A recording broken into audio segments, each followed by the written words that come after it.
Well, hello, you guys, and welcome to Dog Hugs. It is great to see you, Geraldine. Hi, Spider. It's great to see you, Larry and Spider. Yeah, I'm so glad Spider's doing better. he is. Little by little, he's doing better. So great to be with you today in the laundry lounge. Let's get Spider started with his busy box. Yes, we love his busy box. Yeah. He's actually he's going through this period where he's starting to feel that demotion that we've worked on in the last 2 weeks. He's feeling that his job is shifting, and that gives him anxiety, just like it does many people in today's world. So we're distracting him well. We're doing a great job with distracting him. In fact, Larry has been faking some lives on purpose because that's one of his triggers. So I'm really impressed with how well he did on our last show yesterday. It's so interesting. It's like Geraldine, he is so look where he is. He's already back. He's so smart. Smart that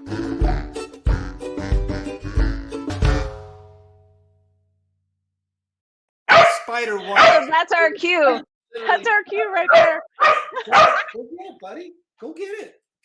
That was hilarious. Yeah. You know what? I'm gonna.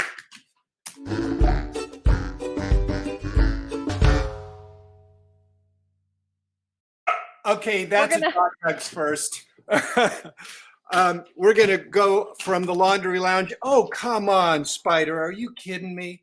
What did he do? What did he do? I don't want to see. I'm dying to see. Did he tear it down himself? The studio.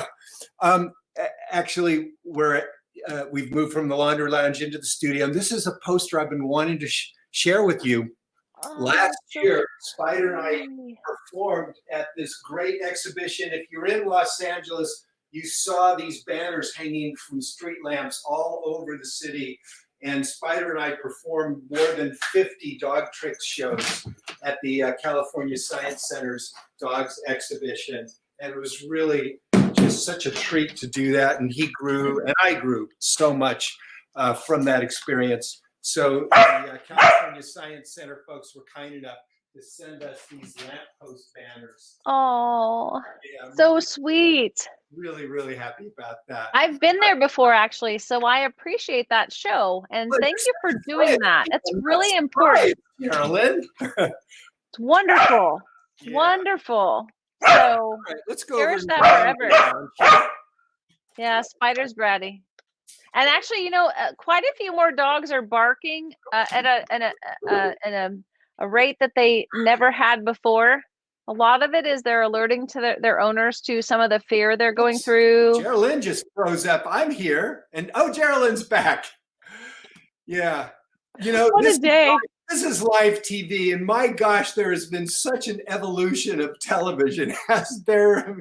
We've seen some of it, you and I, Geraldine, and fortunately, today's guest, has really seen a lot of the evolution of TV.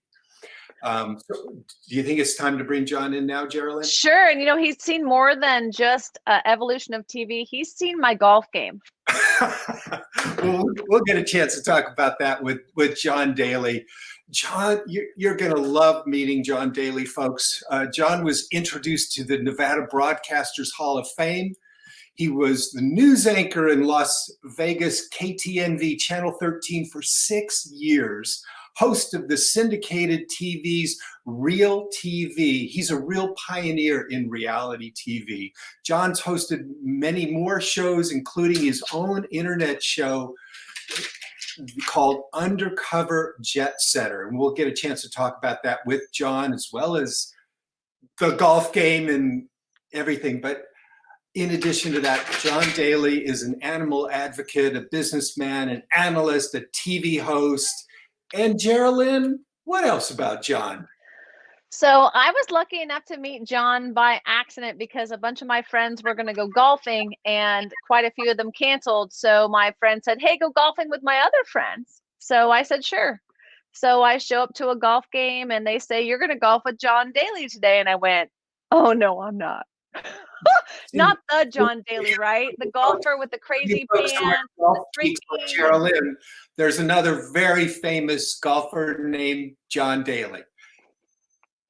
So That is I show up and John think, to my Daly. delight, yeah, much to my delight, it's the sweet John Daly, the news anchor from KTNV, and I'm ever since that day, I have actually had this amazing love for him. He has such a passion for what he does. He's a stand-up guy, and he's a gentleman. So, All right, let's bring John onto the and show. the proud owner of Introduction. yes, and the proud owner of Nike, who is with Yes, him right now. welcome, John. Welcome, Nike. Yeah, can you say hello, Nike? Yeah. Hi, Larry, Spider, and Geraldine. It's great to be on the show with you. Really, and my claim to fame is really being Nike's dad. So, if anything, Agreed. that's the biggest thing for us. So, my We were wife, about to say that, but we totally agree. And what does your wife say? well, Terry says that he's definitely the love of our life. She was a school teacher, so she had enough of having kids, so we didn't have kids, and she said, with you around, it's too many children. So we got Nike instead, so which was good. So he's with us and he's there watching, and he's the good docile dog. He's 13. He's a multi-poo, and he's a rescue from Vegas too. And tell us about that Great story. Yeah, about rescuing Nike. Well, this was during the financial crisis. So he was. What did you guys call it? You called it so a foreclosed upon pet. So when they foreclose on a house, sometimes the family will disappear and they will leave most of their belongings, but they will also leave their pet. So there were many rescue organizations that began jumping in and rescuing those pets and helping rehome them, fix the tragedies. I actually helped train some of those pets that were rescued during that time. But most importantly, Nike came from an amazing rescue and ended up in the arms of an amazing family. We were lucky to have him. I had actually done some, I did a celebrity golf event for Heaven Can Wait, the shelter there in Vegas.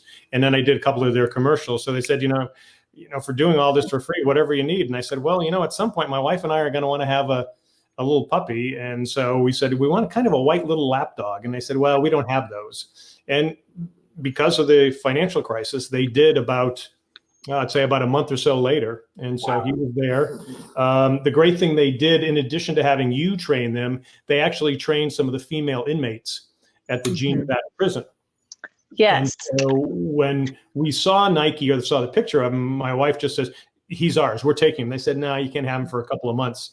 And it was supposed to be a 3-month training in there. And they called after about a month and a half and said, he's so smart. He's ready to go now. So we took him, and that was 12 and a half years ago. So he's been with us, and he's gone through, we went from Vegas to Boston, now in North Carolina, and he's been with us the whole time. He's a big part of the family, not only just Terry and me, but also her brothers, our nephews, my in-laws, and my friends. My friends say, don't come over unless you're going to bring Nike. So. And you're invited for dinner too, John. I can show up as long as I bring Nike. Yeah. You're Nike's escort. Is there more that you want to share with the folks about the prison project that Nike came from? Well, I knew one of the things when I was asking them about this at Heaven Can Wait, they were saying that they had a problem with about half of the pets were returned. And it was because they either hadn't been trained or they hadn't gone through any training. And they said once they instituted this program with the Gene Nevada prison, which turned out great for the prison and the inmates because it gave them a skill and it gave them companionship. But they said that their returns went from 50% down to 10%. Yes. Yeah. Folks, you may have heard me say on the show before, and Geraldine, I know, agrees with this. The biggest reason that shelter dogs don't get adopted is lack of training. Yeah. So that simple, positive training that we can all do, and that Geraldine and I try to demystify for you, can save lives. Dog tricks save lives. Definitely. John, well, and I can add that too, Larry, because my wife Terry was very fastidious about it. She was a school teacher, so. Oh yes. So he had been even though Nike had been trained through Heaven Can Wait.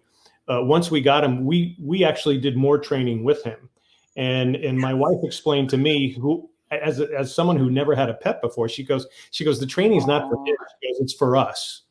You know, she goes, the owners I love her. trained. So, and I said, you know what, you're right. So she had to kind of train me, you know, no, you know, don't do that. You don't give him that. No, you know, here's how you walk him and all that. So, so I was being trained more than anything else. And then, you know, she eventually took him through the training to be a therapy dog, and which he is perfect on that. And he's been going into different old folks homes, Alzheimer's units, and stuff like that. So he's been through training. We've made him go through training, and fortunately, this breed supposedly is very good as far as being smart enough and accepting the training. Yeah, I mean, he's got a little bit of a, you know, it's a stingy streak. Like, I'm not going to listen to you, right? Okay, all right, I'll come over now. But that's because Maltese are they are predestined in their genetic DNA to protect you. So you have to position their job properly. That's one of the reasons why therapy dog training with you and Terry jetting him off to all of these places to visit people and putting him through that training helped give him that job or that purpose. And that's what a Maltese or well, I'll just say a Maltese and or a poodle, they require that, just like most breeds, just like people. So we all relate to that fact. So kudos to you. And Nike's so cute. I love him. He's got a little bit of what you're talking about there. He's got an innate to protect babies. Yes. And when we had a pool at our house in Vegas, and we had only had him maybe a couple of weeks or so. And our pool guy came in the back, and he and his wife just had a baby, and each week they would swap off who would take the baby to work. So this baby was like weeks old, and had her in her little seated chair there. And so he showed the baby to my wife. And so she played with it. And then she went back inside, and Nike stayed outside. After he got done cleaning the pool, he knocked on the door and he says, "You got to come see this." And he said he never left her feet. He stayed right there protecting her. And all of a sudden we were kind of like, you know, okay, there's something innate about him. And then fast forward, really, I would say about 6-7 months ago, when we got him as a therapy dog, when she got him trained as a therapy dog and certified for it. And he would go into all the Alzheimer's units, and he loved going to the Alzheimer's unit. And so my wife actually went over to her mother's house, my mother-in-law's house. And one of her friends was there, a longtime friend, and her friend was leaving because she'd just been diagnosed with Alzheimer's. And so she was going to say goodbye because she was going to move up north to be with her daughter. And so Terry and Nike were there. And so she came in and said hello. So they're all sitting there talking. Now, when Nike's over at my mother-in-law's house, he's all sniffing all over the place, trying to clean up stuff on the floor and all that. When this woman came there, he didn't do anything. He sat at her feet the whole time. He froze. He was telling her. Yeah. And so the funny thing is that I think he understands Alzheimer's patients. I think he understands it. And he's he should be an honorary certified medical alert dog. He could be. Yeah. He already is, from what I'm hearing. He already is. But he's got those tendencies. And so we've seen it. We've seen it, you know, a number of times. So he knows what to do.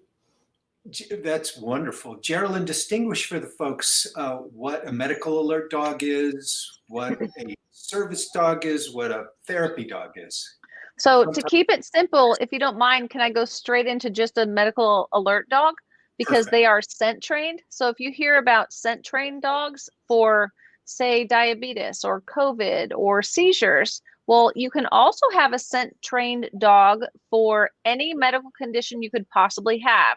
So I'm going to give you a quick example, and John will relate to this because I had 2 Bichons and he met them. They have both since passed. I miss them dearly, and every day I miss them. I really do. But right behind you, I see. And I have a stuffed one, and the other one. So I have CC stuffed, and then I have my bobblehead chipper. So I bobblehead chipper and CC stuffed. I keep them with me.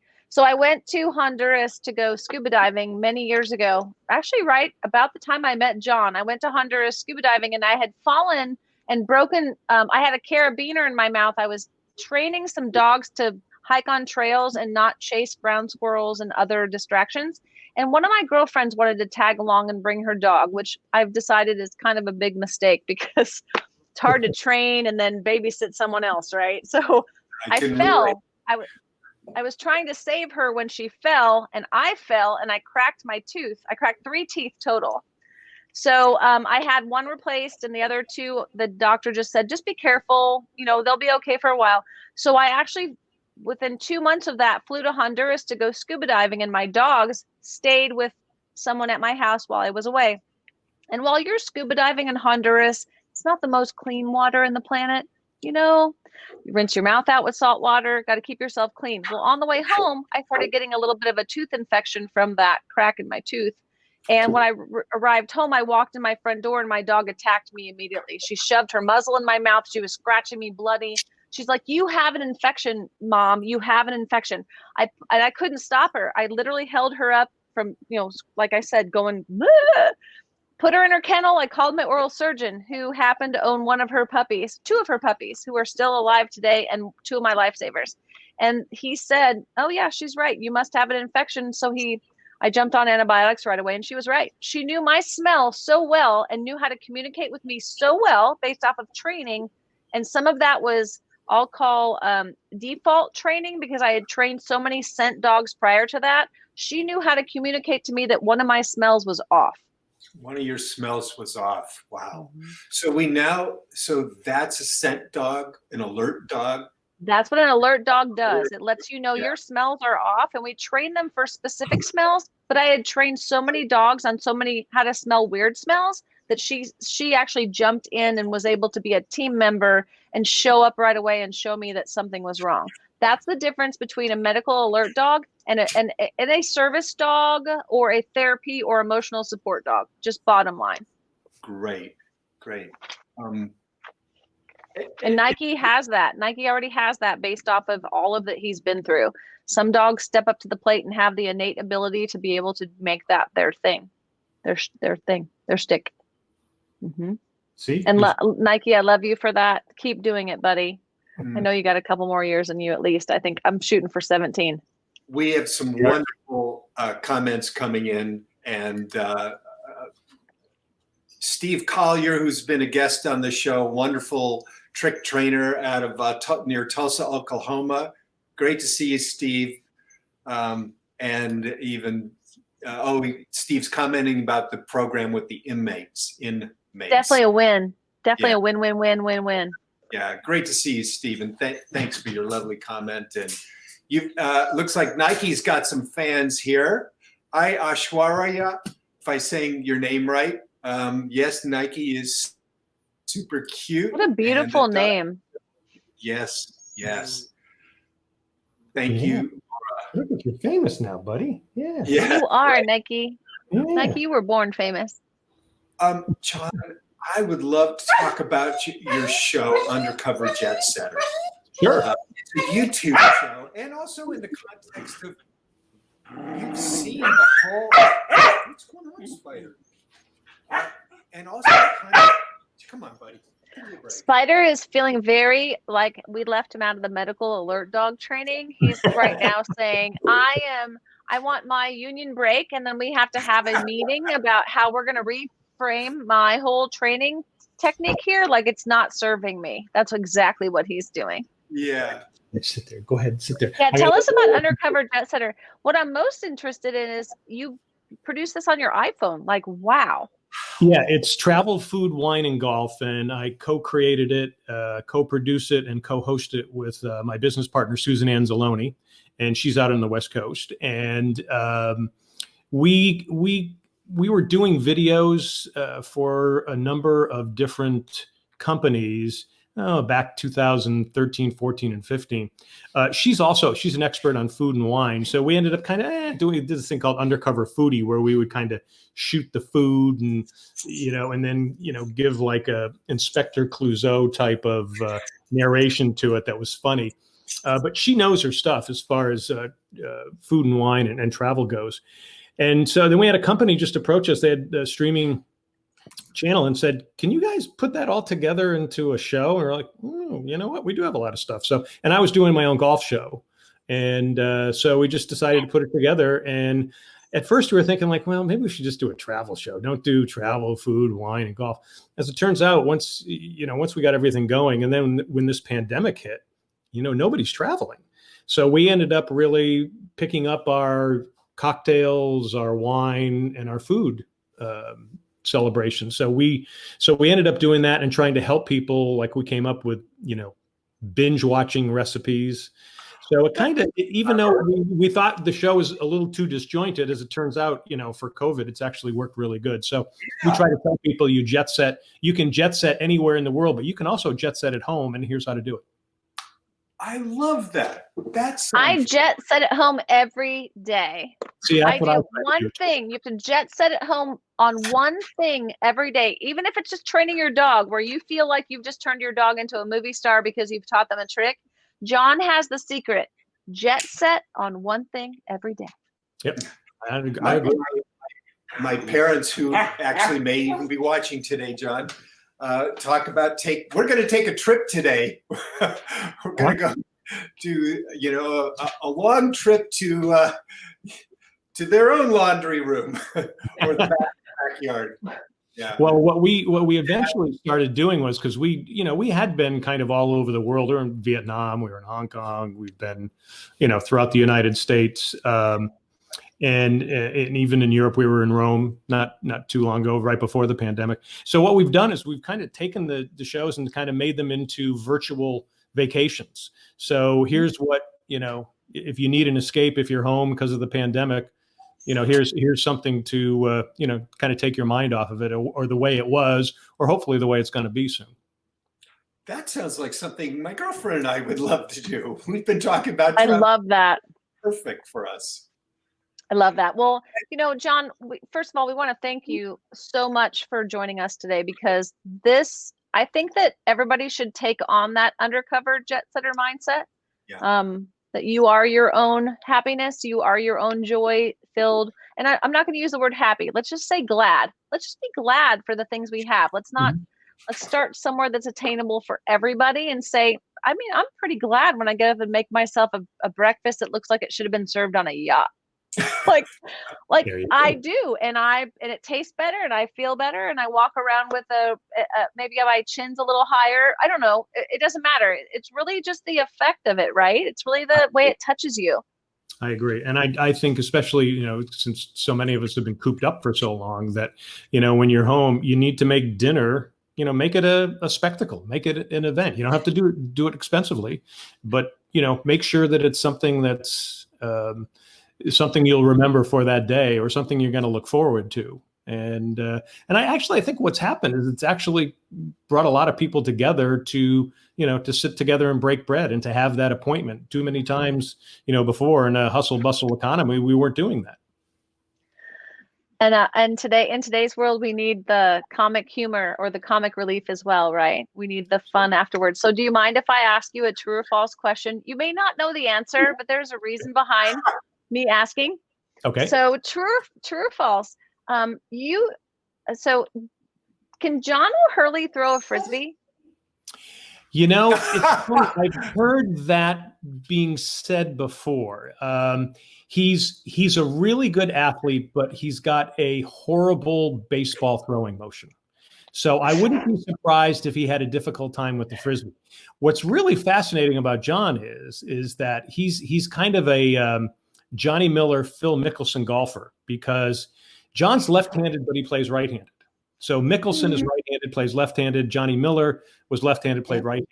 So as a result, John's a really good golfer. So I think he gets this. I don't think he gets that. So I can understand why the Frisbee thing wouldn't be very good. I was joking with him because he said he was going to throw out the first pitch at a baseball game somewhere. And I said, you better work on that motion, because it's not good.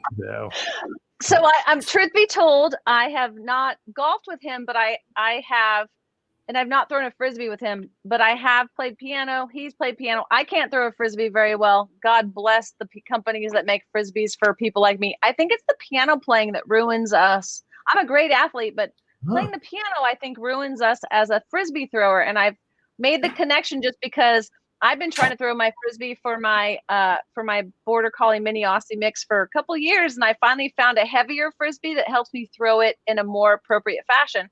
So I think it's just the way we were trained. I know that sounds crazy, but I'd also like to let you all know that John Daly was John O'Hurley's roommate in college, and I met them both about the same time, about 13. Well, I met I met O'Hurley first before I met Daly. So it was a fun connection to make, finding out that they were roommates in college. And John Daly, I think the world of you. You have been such an inspiration for Vegas. You're actually an inspiration for the world. And hopefully today we've inspired a lot of people through what you've mentioned in terms of not just Nike and the things that the joy he brings and the gladness, the joy he brings to people, but also that people will keep rescuing and keep turning those rescue dogs into therapy dogs, regardless of the program they're under. Hopefully they're a great one like Gene, Nevada. Heaven Can Wait Sanctuary is one of my favorites. We're going to bring them, we'll bring one of their spokespeople on soon to discuss more about that. But you were so involved in Vegas, and we love you for that. Vegas loves you for that. And Terry loves you for that. Nike loves you for that. I love you for that. So thank you for joining us today. And I don't know if Larry has another question for you before we go into our shelter shout out, but your shelter shout out today is going to go to Heaven Can Wait Sanctuary. Heaven Can Wait. Absolutely. I would tell people, go donate, go take, if anything you can do to go and help them. It's a great anything. Yeah, absolutely. That's my shout out. Heaven Can Wait in Las Vegas. That's great, John. And then we always love to ask our guests, is there somebody in your life or in the world today who you'd love to share some gratitude with, give a blessing to today? Yeah, I would, my mother-in-law, Sarah Williams, she's 88. She's actually doing very good, but she's been through a little bit of a tough time with a couple of medical problems, but she's through them now. But she lost her husband, my father-in-law, Dave, who was a real integral part of our family. And Nike was a big part of him as well. And so she's doing really good. She's an amazing woman at 88. She was a critical care nurse. So she, takes care of herself. She walks a lot, but she has to stay quarantined because she's 88 years old with all the COVID. But what's great about her is that she's inquisitive. She calls me up and talks about the news. She said, "Hey, I'm watching this new show on Netflix, and I was like, you're 88 years old. You shouldn't be doing that." And then she also, she's teaching people how to use the iPhone. And then she's even got her own emoji. I mean, at 88. Wow. That's impressive. Yeah. And every night she plays bridge online and plays Scrabble online. So my shout outs to her, because more people need to be like her. And hopefully when I get to be 88, I'll be like her as well. So to my mother-in-law, Sarah Williams. Yeah. Beautiful. Thank you, Sarah. And I just picked up some tips and validation. My girlfriend and I play bridge online with my parents. Very nice. Yeah, we have a standing date now. We're getting decent. Hi, Mom and Dad, if you're watching. Well, John Daly, it's really been great having you on Dog Eggs. Yes, Spiders and total. Spider agrees. Spider, thank you. And happy Father's Day to you, John. Happy Father's Day. You have been such an amazing role model, not only to Nike, but to so many other young men and women out in the world. Thank you so much for all you've done. You're lovely. I'm so blessed to have met you and so blessed to have known you all these years. And thank you so much. Well, that was lovely. Spider, is doing pretty well. I'm going to get him busy with another. You notice he's better every time. Every time there's a little bit more space in between his barking. It's a gradual improvement. It's never overnight. There's no such thing as cold turkey. Yeah, we had some wonderful comments coming in. We've got Carol Seaver, my Marley can sense when people or dogs are sick with any illness, especially cancer. Get Bravo. that dog certified and you go use that dog. Yeah, now that's a scent alerting dog. That's really beautiful. And they're telling you they can do it. That's what you listen to that dog. That's one of the most special. I've experienced that before, where I did not teach my dog my own scent training to alert me for anything. And when she told me I had a tooth infection from my cracked tooth and I had no symptoms, seriously, I wish everyone could have a dog that could let them know what's going on before it's going on. Yes. Wow. And hello from Stacy. Hello to you. And an oi from Maria. Hello, oi. Hello, Maria. And Love hello, that. Brenda Sue. Great to see all you guys. Yeah. Welcome. It has really been wonderful having all y'all on the show today, joining us. Yeah, my shelter shout out today, Geraldine, is going to put up the title, is going to the Latham Foundation. You know, you've heard me talk about Pet Orphans, which was the shelter where I met Spider on one of my film sets where I was making a 4th of July film with Spider. And he was the dog who didn't get adopted. Well, the Latham Foundation recognized our work for that film, as it turned out, and some of the other films that they did, and gave me a nice, modest grant. So as I think about my anniversary with Spiders, meeting Spider coming up this week, I would say the anniversary of when we first met 5 years ago, and then I adopted him a month later. Yes, that sounds right about right. Yes, the Latham Foundation. Yeah. Thank you, Latham Foundation. That's fantastic. Spider has just gotten the whole. Spider's good. He's getting faster. His endurance is being raised at every moment. You're going to see this shelf up in the laundry lounge, you guys. I will go up to the top of the ceiling so even I can't reach it. It's hilarious. I'm going to layer my shelter shout out right along with John Daly's. Heaven Can Wait Sanctuary. I trained dogs in Las Vegas for almost 17 years. Yeah. I trained for all the stars, a lot of homeless people, a lot of pro golfers, pro baseball players. Sorry, a lot of pro athletes. I'll say that. I'm trying to say 2 words at once. And I was lucky enough to meet John through friends, through the golf community.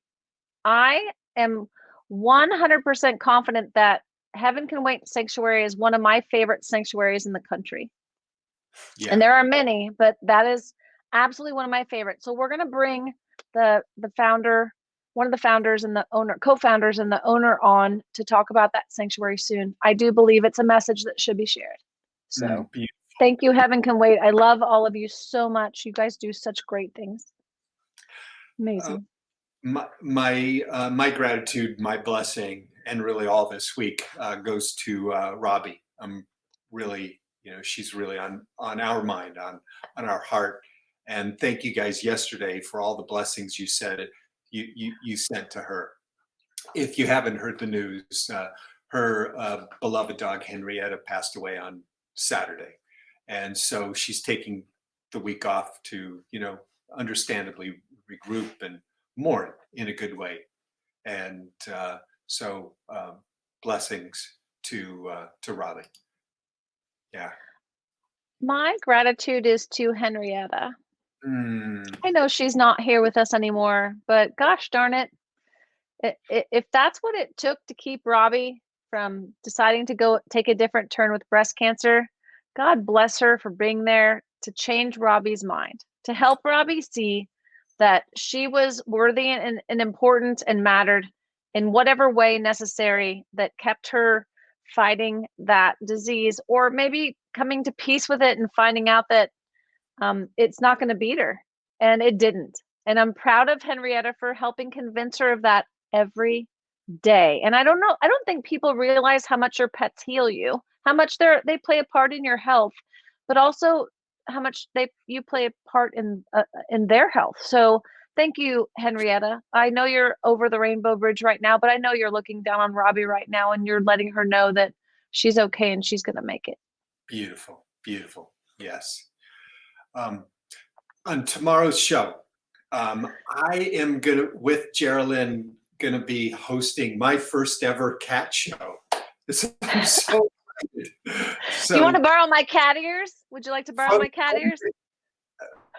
I may need them from the cat How about if I box. hold your hand? I'll hold your hand. I'll hold your paw. Okay. But we have a really good friend of both of us who's our guest on the show tomorrow. Tell them about our guest tomorrow, Geraldine. So Caroline Golan is going to be our special guest tomorrow on the Cat Box. I don't know if you guys know much about her. She's one of the original founders of pet blogging. And I'm not kidding. When I say original founders of pet blogging, I mean the foundation for which pet blogging springs from or operates from today. I'm lucky enough to have worked with her for the past 12 years, and I'm not sure how long you worked with her, Larry, but I consider her one of my sisters. Yeah, beautiful. Yeah, so you're going to really enjoy Caroline. She's such a light and a vision. Love her. Excited to have her on. Blessed to have her on. Well, big hugs to all y'all, and to you, Geraldine. Great to see you, and we look forward to seeing you guys again tomorrow. Thank you again to John Daly.